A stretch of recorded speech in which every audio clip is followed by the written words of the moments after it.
In this video, I'm going to be showing you how to work your plantar flexion, and what we're going to need is a resistance band and a prop. In this case, I'm using the foam roll, something that's going to prop the heel up. So firstly, what is the point of the prop? Well, plantar flexion is from this position, me pointing the foot away from me and back up. But you'll notice it's quite stiff. I can't really get the range of motion I want because my heel wants to come into the mat.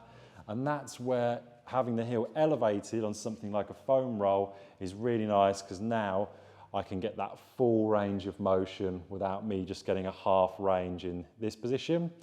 The band comes in to give additional resistance if needed. So I'm going to pop the band underneath all my toes.